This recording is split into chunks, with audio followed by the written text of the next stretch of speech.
Later on, Joe is going to give us an idea of the how we might do that. But first of all, I thought maybe a bit of background. I'm going to look at two questions. What a deeper relationship with God might look like. What is it we're aiming for here? And why would we want to even have such a relationship?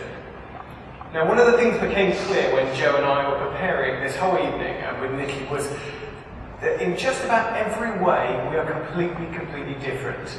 About the only thing we share in common in some ways is God, and the rest, our personality stars, is different ends of the spectrum. And it actually just made us think how much that each one of us relates to God in a slightly different way.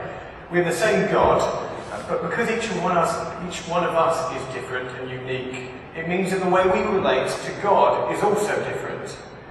And that's fine up to a point, but since none of us are perfect, then it has to be, by extension, our relationships with God, none of our relationships with God are perfect. In the next 10 minutes, I'm going to focus on one particular way in which we tend to vary, and this is in the way we relate to God as both Lord, on the one hand, and as a friend. I think there's an inherent contradiction in this concept of Lord and friend for many of us. We're happy with God being Lord over our lives at certain times and in certain places. And we're very happy for him to be our friend some of the time, but often we find it hard to consider him being our Lord and our friend all of the time.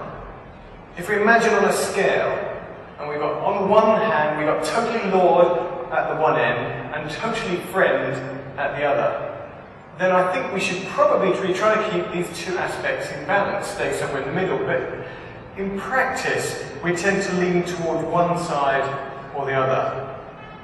And this isn't surprising, because the pattern of the world, the way the world works, tends to make us think that we should be one or the other.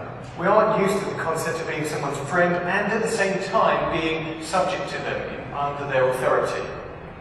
I don't know if any of you guys are friends with your boss at work. Some of you might be, some of you might not be. And I also know a lot of you are on Facebook. The other half of you, I think, are trying to avoid it as much as possible at the moment.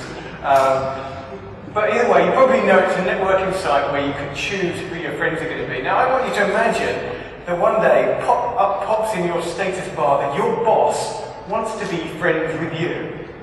And you've got this choice, you've got accept or ignore. Now, I'm reckoning most of you are leaning over to the ignore, but what do? Can you accept him as your friend? Because you can't say no to your boss, can you? But are you allowed to? If you accept him, then he's going to know everything about your life. He's going to know where you go, who your friends are, where you go out at the weekend. It's not really, I can't imagine many of us are going to want our boss as a friend. We're happy for him to know what we're doing 9 to 5. He has authority over us, and that's acceptable. But we say that he hasn't got the right to the rest of our life. Friends, okay. We share all our lives with our friends. We share so much. We chat to them. We like sharing our photographs, our experiences. We like to listen to what's going on with their lives and share everything. But just occasionally, friendships break down. And one of the reasons that they sometimes break down is over a disagreement about something in our lives. Because whilst we can accept advice from friends, one thing we often say is that friends do not have the right to tell me what to do with my life. We have this cut-off point. They can go so far, but if you cross that line and try and tell me what to do with my life, that's not your place. I'm the only one who has rights over that. So we struggle with the concept of a friend who is allowed to tell us what to do. Without too much struggle, we can see how this might apply to our relationship with God. Maybe we consider God the Lord of our Sundays, of our church meetings, of even our quiet times.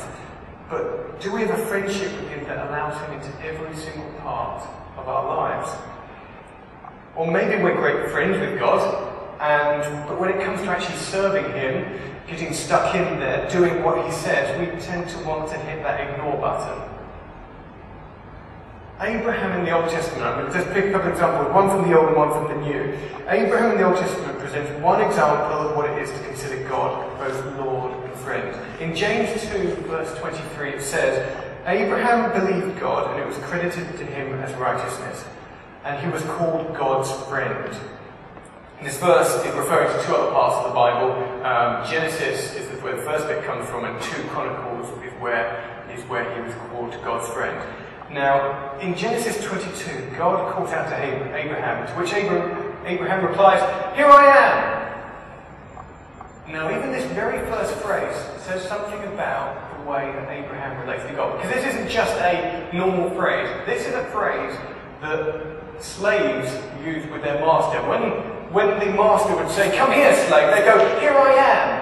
It means whatever your bidding is, whatever you say, I do. So even in his "here I am," he was saying, "You are my Lord." And this is a phrase which is also used by Moses, and I think who's the other one? It was Samuel, I think. So, to Abraham, God was both a friend with whom he spoke, and at the same time, he considered him his Lord. But in the chapter, God goes on to ask the absolute unbelief from God. I don't know if you know chapter 22. God says to Abraham, "Take your son, your only son Isaac, whom you love, and go to the region of Moriah. Sacrifice him there as a burnt offering on one of the mountains I will tell you about." Now, what's even more unbelievable than this request to me is the fact that Abraham packs up some wood, packs up his son, puts them on donkeys, and he actually goes off to do it. How many of us would even contemplate doing the same thing? Many of us stop responding to God. God says, "Witness to your colleagues," and you go, "No, I'm not even doing that." If God asked something bigger of us, would we consider it? I think the key to understanding why Abraham did as he did is in verse 8. Isaac, being a clever boy that he was, says to his dad, "Dad, where's the sacrifice? How are we going to get a sacrifice here?" And his dad says, "God himself will provide the lamb for the burnt offering, my son." Now, at first glance, I've often thought of this as Abraham being a bit sneaky. "Oh, don't worry, son, it'll be alright." But actually, I'm going to burn you when I get up there. But I'm not quite sure if we should take it that way, because I wonder, and I really think, that Abraham genuinely believed that God would provide the sacrifice necessary. I think Abraham trusted God, and that God knew what he was doing.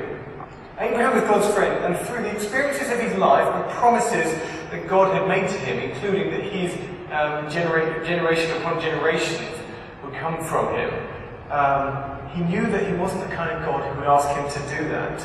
I think Abraham trusted God and would do almost anything for God, even trust God with his life. How do we compare? Is our friendship with God so strong that we can trust him with everything in our life? Okay, so that's an Old Testament example. Now look at the New Testament.